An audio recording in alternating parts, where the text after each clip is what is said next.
All right, go ahead. Introduce yourself, who you are, who you help, what you do.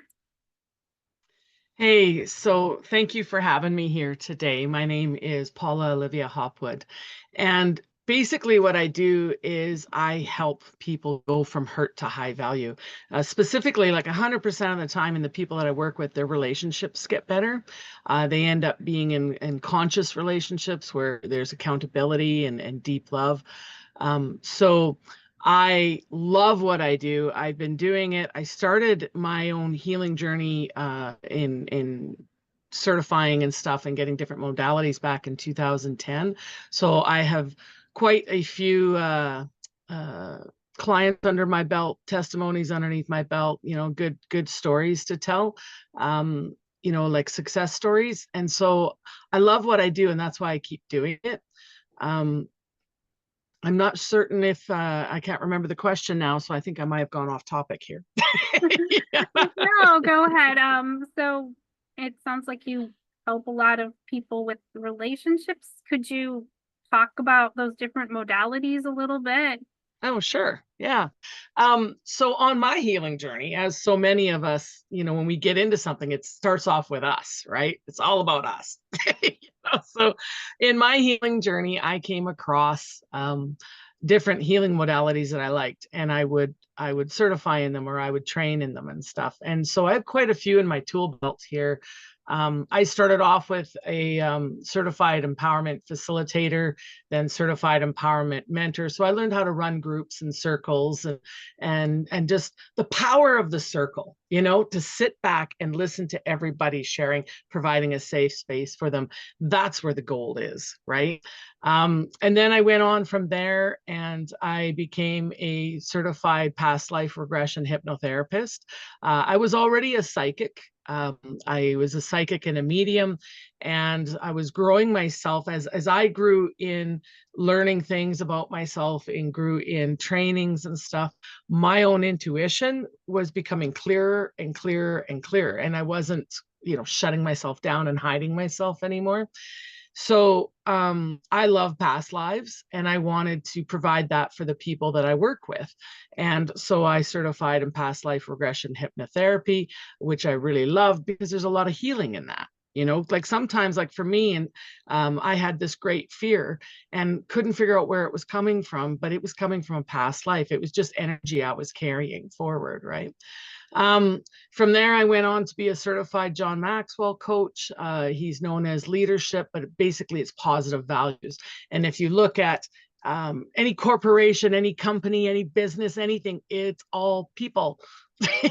So if we can just have these good values in ourselves, and it'll trickle down into other areas. And I had a great time with that. Did a lot with him. Went to Guatemala, and we taught positive leadership values there, and it was amazing. Um, and then I went on from there, trying to remember the order of go here. I got my practitioner in NLP, which is neuro linguistic programming. I had already gotten my Reiki. I knew energy work. I knew a little bit of shamanism because I was working with shamans and stuff was coming through me. And I was just working with people, for just being wide open to what I needed to do. My coaching abilities, like different things, hypnotherapy. But I knew there was something deeper. There was something missing on my journey. Why couldn't I let go of certain things? They were deeper than just the energy and stuff. So I did the practitioner training for NLP, neuro linguistic programming, which basically I call brain repatterning, because there's a lot of people, if you say NLP or neuro linguistic programming, they don't know what that means. But if you say brain repatterning or reprogramming, they know what that means. And so what that is using like hypnotherapy. You go in and you change what happened back in there. That there's an emotional attachment, and you go in through there, and then you change basically your memory, and you clean it all up, and it's amazing. So then I went and did my master practitioner training and my new code practitioner training. So I've got all those. Along the way, I picked up, like I said, Reiki. I picked up Holy Fire Karuna Reiki, worked with several shamans. And so I kind of put it all together. whatever's needed. And like I tell people, it's kind of like getting 3 or 4 sessions in one, because what I will do is I will help you go in to whatever trauma or whatever's blocking you, or a belief that's been programmed into you. And typically we don't even know where it comes from. Like, we may think we know, but if we knew, we would have gotten rid of it a long time ago, right? That's why we're kept going, like living that, repeating patterns, or repeating relationships, and stuff. So what I help people do is, with them, I go in and I help them change the emotional attachment, change the mental attachment, change the energetic attachment, change the spiritual attachment to whatever it is that's stopping them, or blocking them, or causing chaos in their lives, let's say, so they can actually have the outcome they want, right? They can actually have feel what they want, like peace, like clarity, calm. These are our natural states, peace and calm. So, and in doing that, when I'm doing that, I'm also doing a dance where I remove the debris. I call it spiritual debris. And so you can change your thoughts, change your beliefs, change your emotions and stuff. And as you do that, you're discarding this stuff that comes off of you, and it kind of hangs around the outside perimeter of you. And so I go in and I clean that up. And so people feel very, very free. And I was actually talking with a client, a very long-term client, last night. She was actually my first client, and she'd been with me for years. And we had a little catch-up call last night just to see how each other were doing. And she was talking about how amazing it is to work with me, and how good it is, and how free she is and stuff. And I haven't worked with her, I don't know how many years now, right? But the work we did back then helped her out so immensely. It's still going. And that's the other thing I do too, is in that I teach tools, so that you don't need to stay with me for years, or you don't need to stay, in whatever for years. You can move forward with your own tools, and help yourself out that way, right? So, because things, I always say that as long as we're blinking and breathing, we're gonna, we're healing. We're on our journey. We're gonna go deeper, right? And it may not be as drastic or dramatic as it was before, but we're gonna go deeper. We're gonna go deeper. We're gonna go deeper until we find that beautiful Zen state. So how did So you that, get into doing all these healing modalities? well, like I said, it was my own journey. I came from an abusive background, and would pick abusive people, and would basically, I treated myself as a doormat, let a lot of other people wipe their feet on me and dump all their stuff on me and stuff. And I had some pretty abusive relationships, in family, in husbands. Kind of funny, because I don't believe in divorce for myself, but I've been divorced twice, so that really teaches you a few things, and so in that, I remember the day I was standing in my kitchen. I was separated from my first husband, and I thought, you know all this stuff going on with, your brothers, with your sister-in-laws, with ex-boyfriends, with your first husband who now you're separated from. There's one common denominator here, Paula, and it's you. So you can't make other people happy. You can't do these things. You can't participate in them anymore. And I heard these words, what I allow will continue.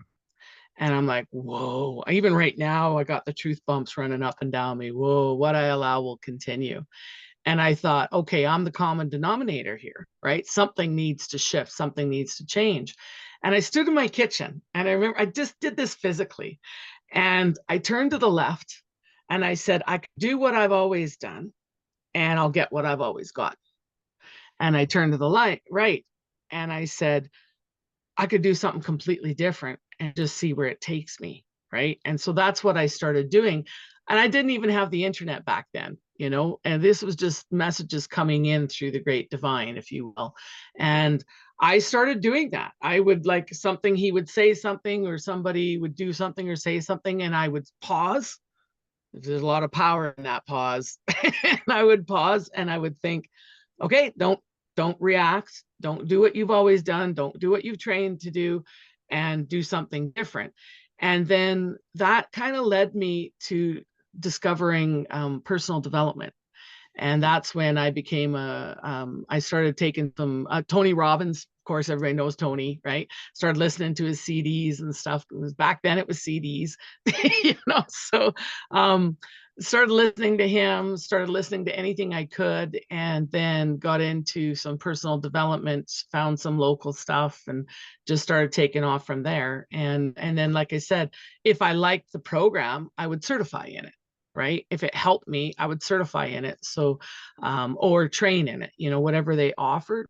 And so, and along the way, I've met some incredible people and had some incredible experiences and grown a lot. And I was even looking at myself here last night as I grow. And I'm not the same person I was 6 months ago. You know, I'm definitely not the same person I was 20 years ago, right? And it's even getting hard to remember, you know, like it feels like another person almost, because I'm just not like that person at all anymore, right? Like I'm not a doormat for people anymore. You know, I don't self-sacrifice for other people's happiness and stuff, you know. And it's just amazing the journey that that took me on, but it was because of my own healing, right? And that's a very sacred journey to go on. So, because like I said, the common denominator in my problems, in my toxic relationships, in the way I was thinking was me. And so I was the only one who could fix myself. And so that's what I did, and continue to do so, because I'm still blinking and breathing. You know, so I'm always working on something, as well as using my own methods on myself, you know. So yeah, so that's why I went and did that. So now I'm going to ask you specifically about networking. Have you invested yourself in networking groups, coaching, or masterminds? And how has that affected your networking? Yes. There's the answer. I love to have fun.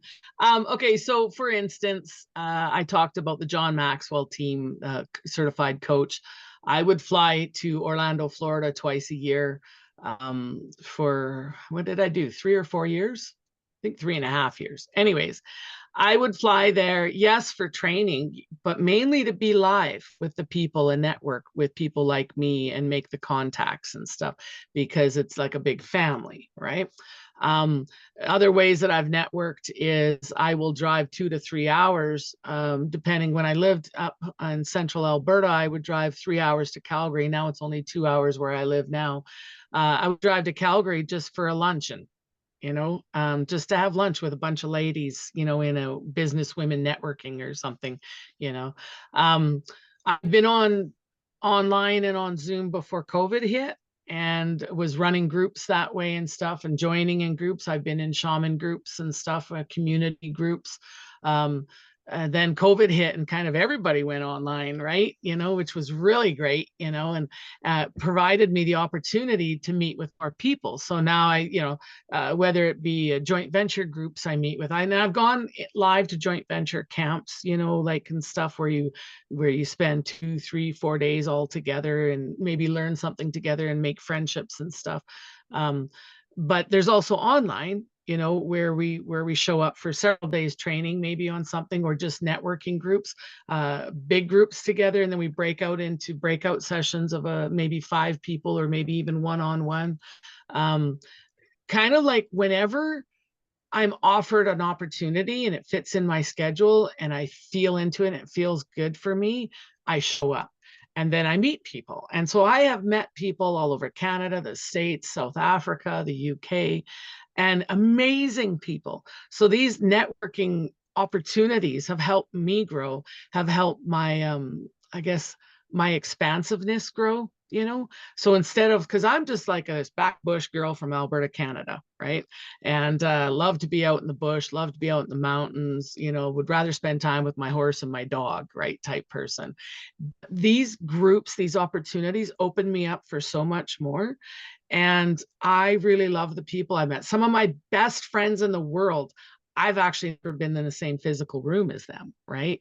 Yet because of these, like the community groups, some of the shaman groups, some of these networking opportunities, you get to know people and become friends with them, and then they become, you can help them with their business, they help you with your business, and it's more than that for me. It's more of a mission, right? So it's really important. It's more than just my baby, it's my purpose for being here. So to meet people that align, and maybe it's just an encouragement, hey, way to go, and that's great, or maybe it's me pouring into them, or maybe we both can help each other with contacts, ways of doing things, because technology for me, well, let's just say that's not my strong suit. But I know people that, it is their strong suit, right? So I help them, they help me, and I think we just create a better world for ourselves, right? In that. So networking has been probably the most important tool that I have ever experienced or participated in, right? Because it's always all about the people, and I love it. I love that. Even though as much as I can be an introvert and I just need to sit back and go into the bush for a while, if you will, I do love meeting people. I love the expansiveness. I love the sharing. For me, because I lived in a small town in central Alberta, and now I live in a small town in southern Alberta. Um, there's a few networking opportunities. Yes, there is in the local area, but I like the expansiveness of people across the globe, and I also like the accents. They like my accent. you know it's amazing, the contacts that you can make and the friendships you can make. So that's how it's helped me. It's expanded me. So I know you kind of talked about this a little bit. So how has the way you network changed over time? Well, yeah, I did speak about that a little bit. Luckily, I already had experience with Zoom. Um, I'm more likely now to show up in a Zoom room. COVID was a gift, to connect people all over the world. And not only that, when you're on a Zoom call, or it could be Google Meet or something like that, but it's online, and somebody's internet is wonky and they can't be on video, or you lose them. Everybody's patient now, and they just wait, and I love that. So it's taught people patience too. Um, but so I used to drive a lot to go to events, like especially before I had the internet. I could fill a room for the organization I worked with or for myself. But it took a lot of legwork, right? Now it's a lot of on a computer, and so it's changed for me in the fact that I could reach more people, and that it's easier for me because now I'm in my own home and I just show up. I don't have to drive 2-3 hours and then drive back. It's not a full day event just for me to have lunch with somebody. The connections are real, and the work that I do can be done online. So using Zoom and whatever. So that's how it's changed for me, and it's changed in a positive way, right? So I love it. Thank you so much for sharing that. Would you say you're more introverted or extroverted, and how does that affect your networking strategies? That depends on your definition. I go by the definition of how do you recharge yourself. An extrovert recharges by being in a crowd, an introvert recharges by being alone. And I'm an introvert. So while I'm outgoing, I am like I am right here, like I'm outgoing. I like to meet with people, stuff like that.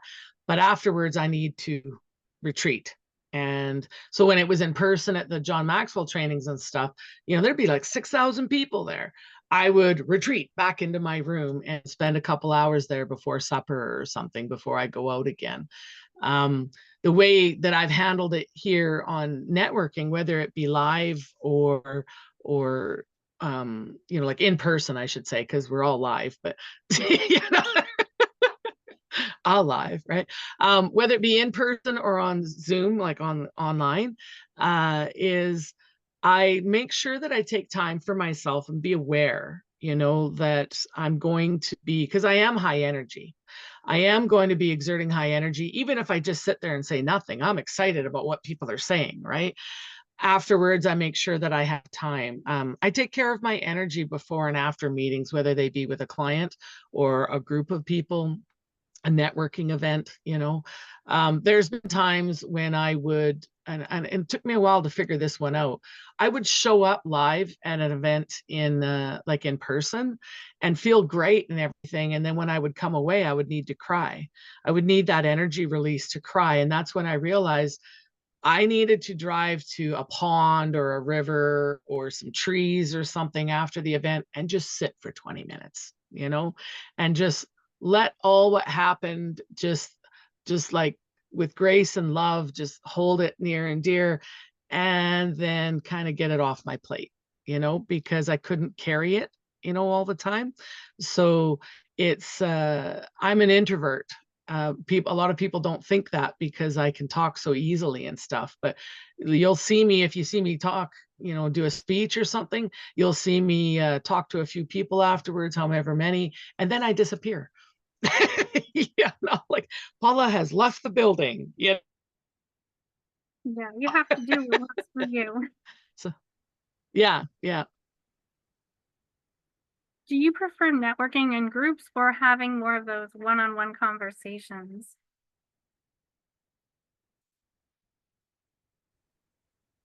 Hard. We're going to make that hard for myself because I like them both. It says my internet connection is unstable. Here I was just talking about that, how that happens.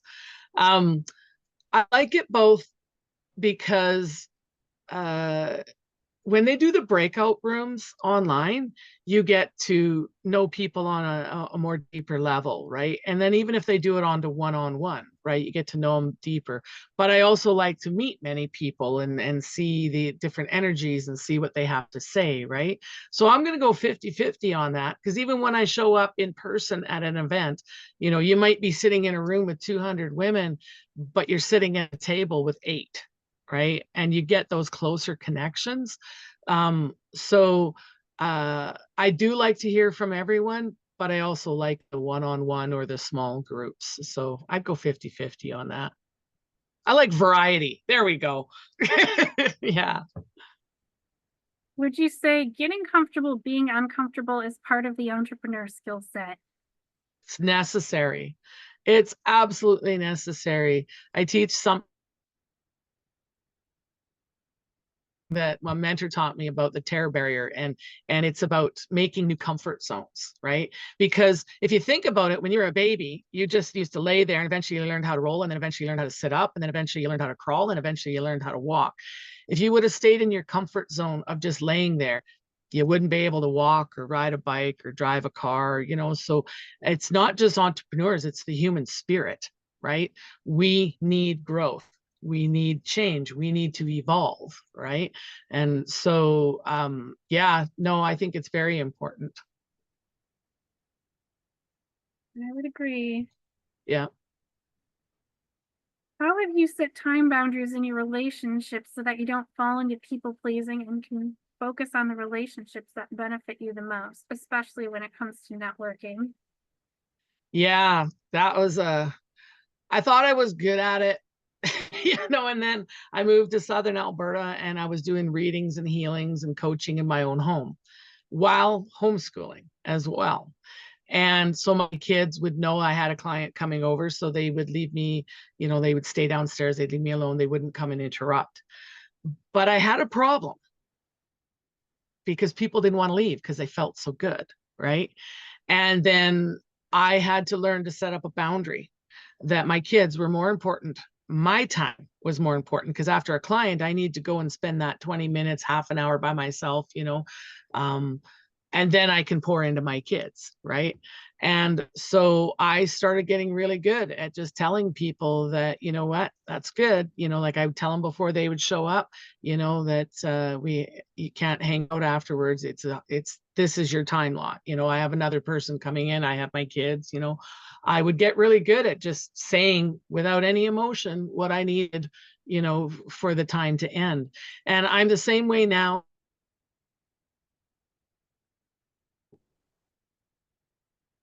like even showing up on if I just need my time to close up, like a close up space. I have needs too. Like I might need to go to the bathroom, right? So, kind of luckily Zoom has taught after COVID has taught everyone that's kind of like an hour-long meeting, and so everyone kind of knows that. But when somebody wants to take more time and I don't have it, or I don't want to give it, then I just let them know that like, no, I have to get going. And the thing is not to take it personally. It's a part of our own journey. Like I said, I used to be a people pleaser. I used to try and make people happy. I came to the realization you can't make people happy. You can only make yourself happy. And my kids too, because I make them happy by, spending time with them. Just a little joke in there, but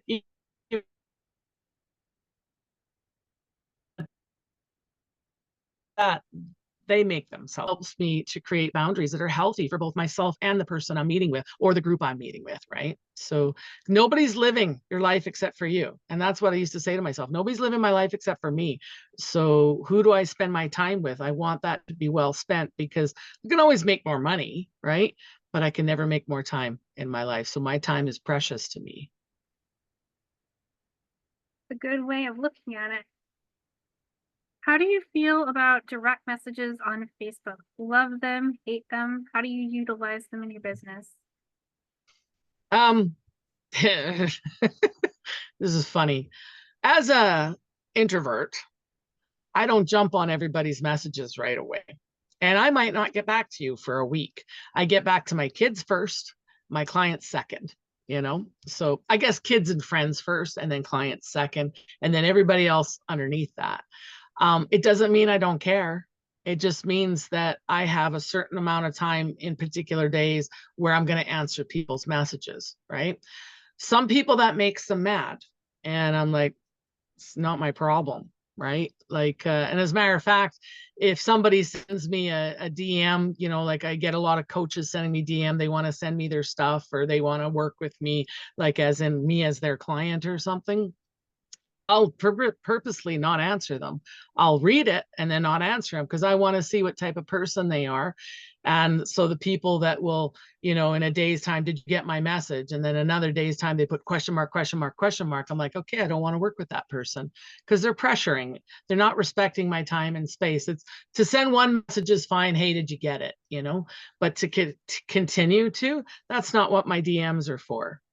So I don't mind being reminded. It's just the pressuring, So on the one hand, I love it because it's a great way to just leave somebody a message. It's like obviously I'm older, I'm Gen X. So back in my day, we would leave a message. We would even, write a note and stick it to the door or something.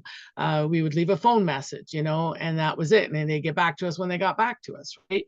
And nowadays, just because I have the internet, like just because I have Facebook, DMs, whatever, even texting, doesn't mean you get access to me, like full time, because there's a lot of people requesting access to me. And like I said, I have a order of go. And so I really like the DMs because I can send somebody a message and leave it. It's like putting a note on their door, and just leave it. And when they're ready, they'll get back to me. Right. So I kind of have it gets to be a bit much. Like well, it depends on the day. I can get anywhere from 20 to 30 messages a day and just not be able to answer them, If it's somebody in need, that's something different, right? But if it's all these messages from people wanting me to share something of theirs or whatever, they want me to share their business, they want me to share their posts, they want me to come work with them, like be their client.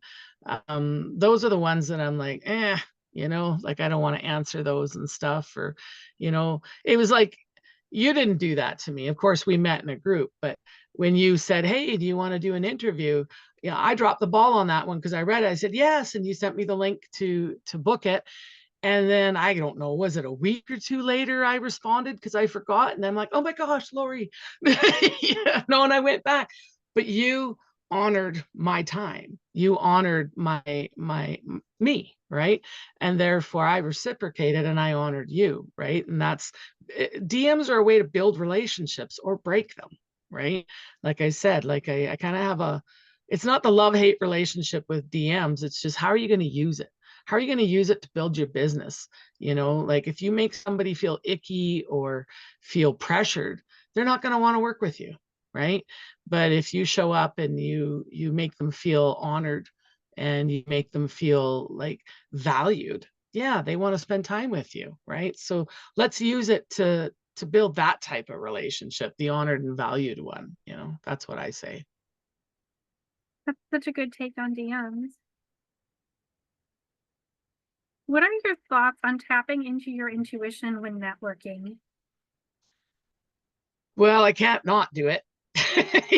Like it's me 100% of the time. Um, like I said, when I show up to a big Zoom room, let's say, there'll be certain people I'm drawn to, just because of their energy. And then I'll want to be, when we break out into groups or whatever, I'll want to be in a group with them, right? And so I use my intuition. It's not like I purposely use it. It's just so fine-tuned and it's a part of me. It's a part of everything. It's not just meeting with people. It's a part of whether I should buy that particular food or not. It's a part of whether I should walk down that particular path or not, right? Or, I mean, even yesterday, I was like, oh, I have a long list of things to do because, entrepreneurs, we could work 100 hours a day if we let ourselves, right? And there's just not enough hours in the day. And I looked at it and my intuition was telling me to rest. And I'm like, but I got all this stuff to do, right? And my intuition was telling me to rest. So I did. I watched 2 movies and I felt really great afterwards and I was recharged and feeling awesome. So I listened to my intuition. Okay, maybe not all the time. I'm being called out on it right now. So, I try to listen to my intuition time, and that's why I will pick certain of with, like I get invited to a lot of networking events, but I don't show up to them all, right? It's just certain ones, and because I feel there's somebody I need to meet there, right? Or I feel maybe somebody will provide something or I'll provide something, but it's a chance for me to expand, and so I will follow that intuition. I like to call it our GPS, right? It's our guidance, and it's never led me wrong, so as long as I listen to it. Yeah, so I do use it. Yeah, and you're also welcome to post relevant events in my networking outside of your circles group because I know there are people in there who are looking for more events to attend, and their problem is can't find enough events to attend. Yeah, Too many, and I have to pick. yeah, yes, good point. So, any closing remarks or things you wanted to add? Well, I think um it's interesting because you and I met at a networking event online, and um so when you messaged me and I showed up, I think, I didn't even know what I was showing up for. I just said, yes, let's do it, and didn't know what was going to happen, like, and, or what questions you were going to ask or anything. But in that, as I've gone through these questions with you, I realized something, that just showing up means you're showing up for yourself. You're showing up for what you came to earth to do. You're showing up for meeting more people. You're showing up to expand yourself. So just to keep showing up. And it's funny because we were talking about networking. So just show up. Like you said, like if something gets offered to you, and you want to go, show up authentically, show up, fully and completely. Just show up, just keep showing up. And that's how you'll evolve. That's how you'll grow, and life gets so much better. So it's interesting because I like to take something out of everything that I do. And this particular call, just show up. Yeah, no, that's my motto now for today, from what I've taken away from this, because there's always something to learn. And I want to thank you for this experience and this opportunity. And thank you so much for that, for allowing me to just show up. You're so welcome. I loved having you.